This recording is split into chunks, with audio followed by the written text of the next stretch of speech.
Assalamualaikum warahmatullahi wabarakatuh. Halo semuanya, selamat datang di video analisis kebijakan publik.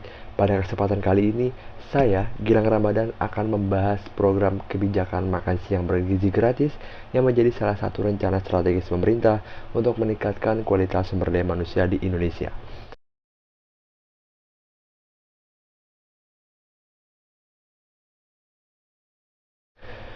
Program Makan Siang Bergizi Gratis atau MBG merupakan kebijakan nasional yang dicanangkan untuk mengatasi berbagai persoalan multidimensi yang berkaitan dengan pendidikan, kesehatan, dan kesejahteraan anak di Indonesia. Latar belakang dari program ini sangatlah kuat. Indonesia masih menghadapi masalah serius terkait stunting, gizi buruk, dan ketimpangan akses pangan sehat bagi anak-anak usia sekolah. Berdasarkan data dari Survei Status Gizi Indonesia SSGI tahun 2022, angka stunting anak Indonesia berada pada angka 21,6%, yang berarti hampir 1 dari 5 anak Indonesia mengalami gangguan pertumbuhan akibat kekurangan gizi kronis. Masalah ini tidak hanya berdampak pada pertumbuhan fisik, tapi juga pada perkembangan otak dan kemampuan belajar anak. Oleh karena itu, intervensi negara dalam bentuk penyediaan makan siang bergizi dinilai sebagai langkah strategis dan mendesak. Program MBG atau makan siang bergizi gratis memiliki cita-cita yang mulia, yaitu menjamin setiap anak sekolah mendapatkan asupan makanan yang sehat dan bergizi setiap harinya. Pemerintah berencana menyasar sekitar 82 juta peserta didik di seluruh Indonesia. Jika satu anak dialokasikan dana Rp15.000 per hari untuk 200 hari sekolah dalam setahun, maka anggaran yang dibutuhkan mencapai Rp246 triliun per tahunnya. Dengan cakupan yang begitu besar, program ini bukan sekedar inisiatif sosial, melainkan proyek strategis nasional yang dapat menggerakkan berbagai sektor, mulai dari UMKM, catering lokal, petani, hingga penyedia logistik dan transportasi.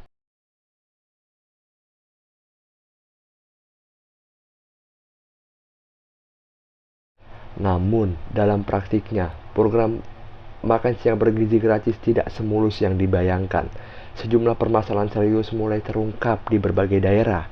Pada 21 April 2025, sebanyak 51 siswa MAN 1 Cianjur, Jawa Barat mengalami gejala keracunan setelah menyantap makanan makan siang bergizi gratis. Hal serupa juga terjadi di SD Katolik Anduluri, Sumba Timur, Nusa Tenggara Timur, di mana 29 siswa mengalami gejala yang sama. Kasus-kasus ini tidak hanya mencemaskan orang tua dan sekolah, tapi juga memunculkan pertanyaan mendalam tentang standar kualitas makanan, kebersihan, hingga distribusi dalam program ini.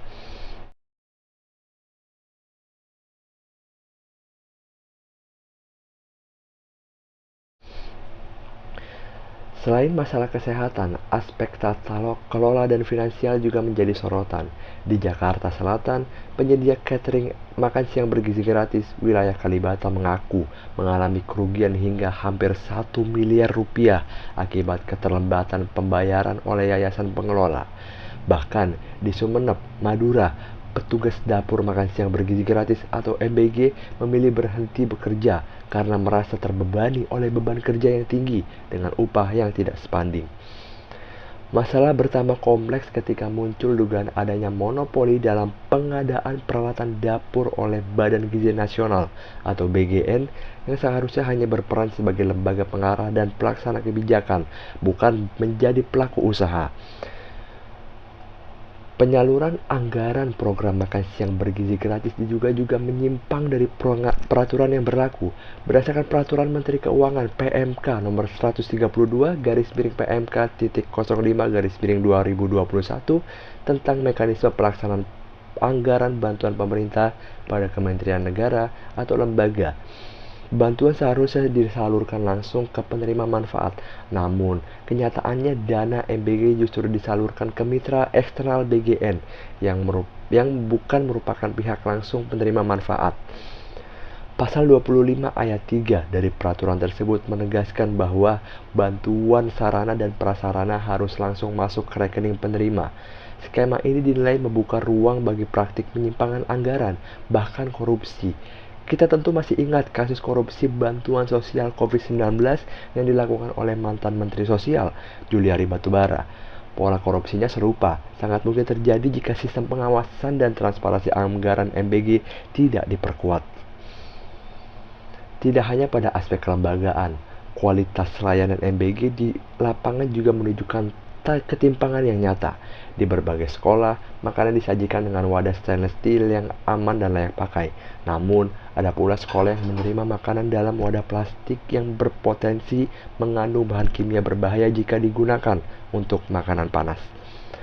Ketiadaan standarisasi ini mencerminkan lemahnya pengawasan dan perencanaan logistik yang terkoordinasi antar instansi. Bahkan, kualitas makanan yang menjadi inti dari program ini pun menjadi sorotan yang tajam.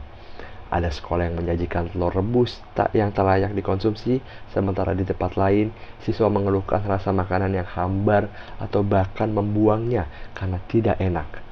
Jika makanan yang seharusnya bergizi justru menimbulkan ketidaknyamanan atau bahkan malah keracunan, maka tujuan awal program ini menjadi kontradiktif. Buruknya kualitas makanan juga menunjukkan tidak adanya pengawasan ketat terhadap kandungan gizi, baik dari sisi protein, vitamin, maupun keberagaman menu yang disajikan. Program MBG juga memiliki potensi ketimpangan daerah, terutama dalam aspek akses, logistik, dan sumber daya lokal. Sekolah-sekolah di perkotaan cenderung lebih mudah mendapatkan pasokan makanan dan layanan catering. Sementara di daerah pelosok dan tertinggal, pelaksanaannya lebih sulit karena akses bahan makanan terbatas dan sumber daya manusia kurang memadai. Jika tidak diantisipasi sejak awal, ketimpangan ini justru memperbesar kesenjangan antar wilayah, alih-alih menyatukannya.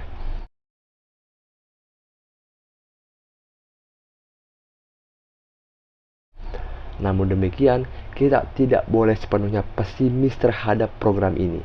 Jika dieksekusi dengan benar, MBG menyimpan potensi besar untuk mendukung pembangunan manusia di Indonesia. Dengan melibatkan berbagai pelaku usaha kecil seperti UMKM catering, kelompok petani lokal, dan komunitas perempuan, program ini dapat menjadi katalisator penguatan ekonomi kerakyatan. Setiap sekolah bisa bermitra dengan petani sayur dan peternak di sekitar wilayahnya untuk memastikan pasokan makanan segar sekaligus menciptakan rantai pasok yang efisien dan berkelanjutan. Kunci keberhasilan program EBG terletak pada aspek krusial. Pertama, perlu adanya standarisasi nasional yang jelas mengenai kandungan gizi, jenis makanan, serta tanda penyajian. Kedua, mekanisme pengawasan harus diperkuat baik oleh lembaga negara maupun partisipasi masyarakat seperti komite sekolah dan orang tua murid.